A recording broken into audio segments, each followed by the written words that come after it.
Hello guys, आज मैं आपके लिए लाई हूँ बीए प्रोग्राम 4 सेमेस्टर एजुकेशन का एक इम्पोर्टेंट क्वेश्चन। ये चैप्टर 4 में से है। तो ये है क्वेश्चन हमारा, संवेदनशील के विभिन्न प्रतिमान क्या हैं। अगर आप मेरे चैनल पे नए हैं तो मेरे चैनल को सब्सक्राइब कर दीजिए और बेल आइकन को प्रेस कर दीजिए ताकि इससे रिलेटेड इम्पोर्टेंट क्वेश्चन आप तक पहुँच सके। तो चलिए वीडियो स्टार्ट करते हैं। संवेदनशीलता की विभिन्न प्रतिमान, जो प्रतिमान थे उसके बारे में आज हम जानेंगे। गिब्स का चिंतनशीलता का प्रक्रिया प्रतिमान, गिब्स के द्वारा भी एक प्रक्रिया प्रतिमान था, जिसके बारे में आज हम बात करेंगे। हमारा टॉपिक है पहला, घटना का विवरण। जैसा कि नाम से पता चलता है कि विवरण में घटना अवधारणा का विस्तृत वर्णन शामिल है जिस पर कोई विचार कर रहा है। उदाहरण के लिए, यदि आप किसी घटना का विवरण कर रहे हैं तो इसमें ऐसे प्रश्न शामिल हो सकते हैं जैसे आप वहाँ क्यों थे, आप क्या कर रहे थे, वहाँ और कौन था, घटना का संदर्भ क्या था और परिणाम क्या था आदि।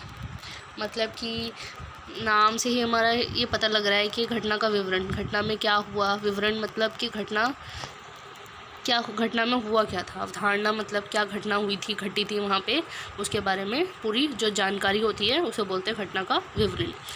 जैसे कि मतलब इसमें जैसे कि हम किसी को एक्सप्लेन कर रहे होते हैं किसी इंसिडेंट के बारे में, तो उसके बारे में नए नए क्वेश्चंस आ सकते हैं कि आप वहाँ पे क्यों थे, पूछ सकते हैं उस इंसान से कि आप वहाँ पे क्यों थे, आपके साथ साथ कौन था, आप वहाँ पे क्या कर रहे थे।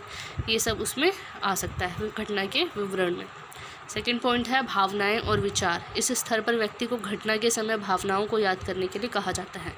जो भावनाएं हमारे अंदर व्यक्त होती हैं घटना होने के बाद, देखा है ना काफ़ी लोग इमोशनल हो जाते हैं बहुत ज़्यादा, तो उन भावनाओं को याद करने के लिए भी कहा जाता है। भावनाएं और विचार तरह तरह के उसमें आने लगती हैं। मूल्यांकन में जो कुछ हुआ उसके बारे में निर्णय लेना शामिल है। मतलब कि इसमें जो कुछ भी होता है उसमें हम डिसीजन लेते हैं ना, क्या करना है इसके बाद, जो हो गया सो हो गया, उसके बाद जो करना है उसे निर्णय लेना इसमें शामिल होता है, क्या डिसीजन ले सकते हैं इसके आगे। इस स्तर पर व्यक्ति घटना के संबंध में अच्छे या बुरे अनुभवों को याद करने और उनका मूल्यांकन करने का प्रयास करता है। मतलब जो इनके साथ अच्छा हुआ है, क्या बुरा हुआ है, उसके बारे में ये याद करके उसका मूल्यांकन करने का भी प्रयास करते हैं। नेक्स्ट है विश्लेषण करना। मतलब कि जैसे कि नाम से भी पता लग रहा है कि इस स्तर पर एक व्यक्ति विभिन्न घटकों का विश्लेषण करता है। मतलब क्या घटना घटी है वहाँ पे, उसका विश्लेषण किया जाता है। इस उद्देश्य के लिए घटना को विभिन्न महत्वपूर्ण घटनाओं में विभाजित किया जाता है। मतलब जो घटना हुई है उसे अलग अलग टुकड़ों में बांट के उसका विश्लेषण किया जाता है और उसके बाद निष्कर्ष तक पहुँचते हैं। जो प्रत्येक घटक है उसका विश्लेषण भी इसमें किया जाता है। निष्कर्ष करने से पहले विश्लेषण किया जाता है, क्या घटना घटी है, उसको टुकड़ों में बांट के उससे पूछताछ की जाती है लोगों से, उसके बाद ही आगे कुछ निष्कर्ष निकलता है। नेक्स्ट टॉपिक है निष्कर्ष। यह कदम तब आता है जब व्यक्ति ने विभिन्न पहलुओं और विभिन्न कोणों से घटना की खोज की है और इस प्रक्रिया में अपने निर्णय को आधार बनाने के लिए बहुत सारी जानकारी एकत्रित की है। जैसे पुलिस वाले पूछते हैं उस घटना में क्या हुआ था, सबसे जानकारी एकत्रित करते हैं और आखिरी में डिसीजन लेते हैं। मतलब निष्कर्ष निकलता है, आखिरी में निष्कर्ष निकलता है कि क्या करना चाहिए आगे। नेक्स्ट पॉइंट है कार्य योजना। ऊपर वर्णित पिछले 5 चरण व्यक्ति को उसके कार्यविधि निर्धारित करने में मदद करते हैं। यह चक्र पूरा हो गया है और किसी समस्या घटना का सामना करने पर इसे फिर से दोहराया जा सकता है। मतलब कि ये घटना जो घट गई उसमें निष्कर्ष भी निकल गया, इसके बाद क्या फैसला आया, फैसला करने के बाद कार्य योजना। इट मीन्स कि अगर दोबारा से ये घटना फिर से घटती है तो वही पहले से दोबारा से ये पहले पॉइंट में पहुंच जाएगा। मतलब कि घटना का विवरण से स्टार्ट हो जाएगा। इसका पूरा चक्र भी बनाया है। जैसे कि पहला हमारा क्या था, विवरण। कोई भी घटना घटती है तो सबसे पहले उसका विवरण होता है कि विवरण होता है।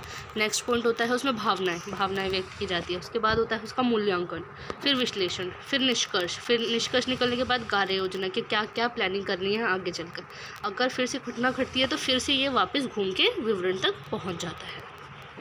ये पूरा आप उसमें बना सकते हो चार्ट, ताकि इम्प्रेशन अच्छा जमे एग्ज़ाम में।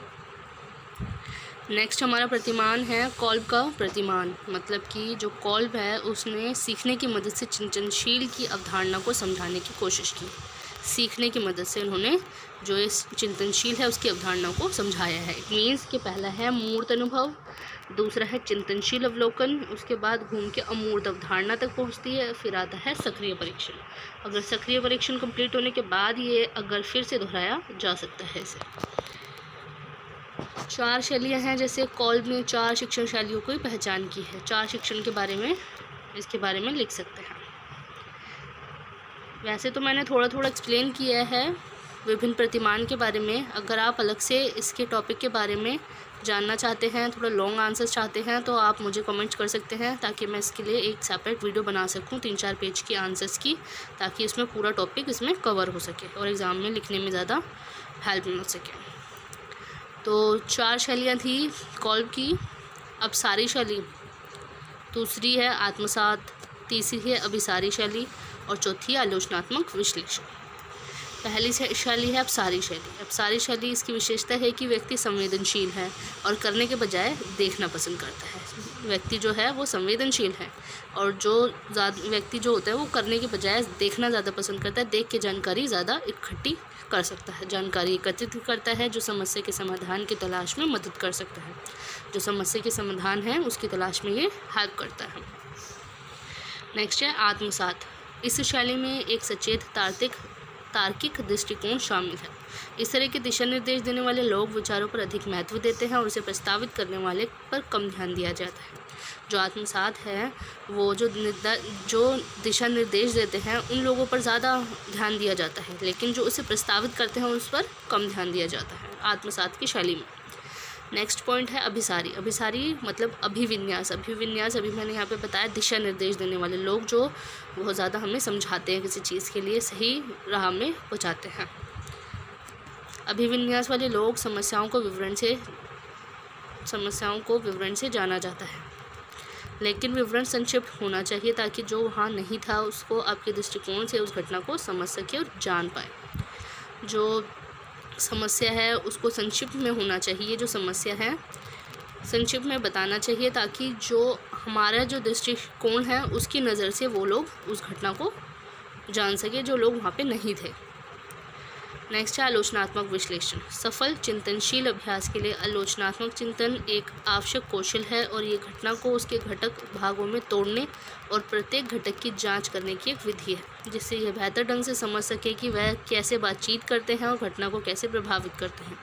जो आलोचनात्मक विश्लेषण है, विश्लेषण किया जाता है जो सफल चिंतनशील है उसके अभ्यास के लिए आलोचनात्मक चिंतन एक बहुत ज़्यादा आवश्यक कौशल है, जिसमें जो घटना थी उसको अलग अलग टुकड़ों में बांट के अलग अलग जगहों से पूछताछ करके जानकारी को इकट्ठा किया जाता है। मतलब जो छोटे छोटे इंसिडेंट्स होते हैं उन सबको अलग अलग बांट के जो प्रत्येक घटक है, जो घटना घटी है उसकी जांच करी जाती है, बहुत ज़्यादा इंक्वायरी निकलवाई जाती है, तब जाके ये कंप्लीट होता है। ये जो इंसिडेंट है उसका निष्कर्ष निकाला जाता है ताकि वो बेहतर ढंग से समझ सके कि घटना कैसे घटी थी, घटना को ये सब कैसे प्रभावित किया था।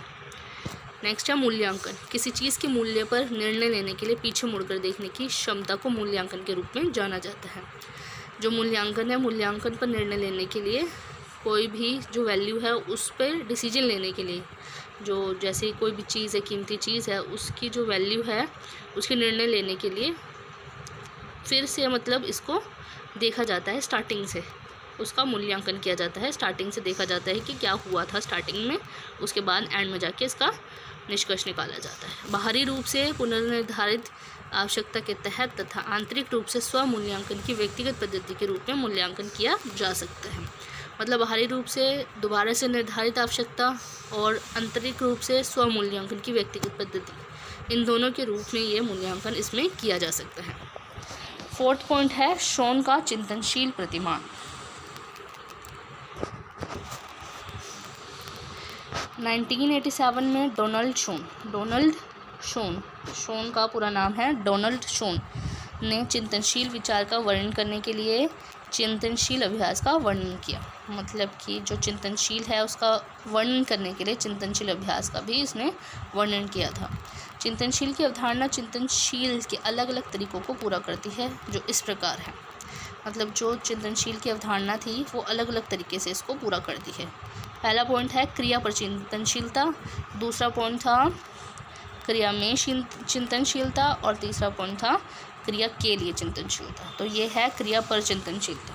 इसको एक पेशेवर के अनुभव को देखने, उनकी भावनाओं से जुड़ने और उपयोग में विशिष्ट सिद्धांत में भाग लेने के रूप में जाना जाता है।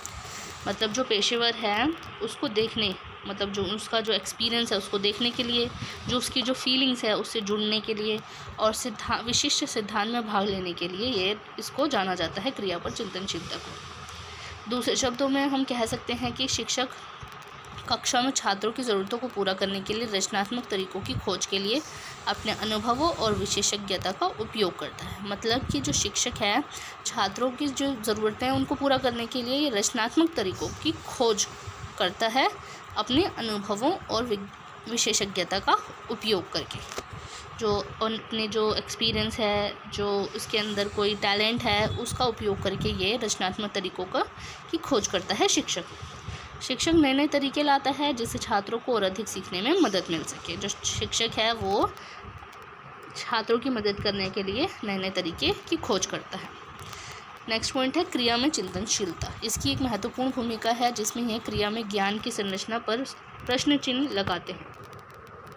मतलब कि जो ये महत्वपूर्ण भूमिका ये है कि जो क्रिया में है ज्ञान की संरचना, मतलब जो ज्ञान है उसकी जो स्ट्रक्चर है उस पर ये क्वेश्चन मार्क लगाते हैं, प्रश्न चिन्ह लगाते हैं। ये शिक्षकों को संदर्भ की बेहतर समझ रखने, मतलब जो संदर्भ है कोई भी टॉपिक है उसकी बेहतर समझ रखने और आलोचनात्मक चिंतन का अभ्यास करने की अनुमति देता है। मतलब जो आलोचनात्मक चिंतन है, आलोचना जो करते हैं, आलोचना के साथ चिंतन करना आलोचनात्मक चिंतन कहलाता है। इससे रिलेटेड मैंने टॉपिक आपके लिए बना दिया था, एक पर्सनल टॉपिक जिसमें शिक्षकों की भूमिका भी बताई थी, तो आप वहाँ जाके इसे देख सकते हैं।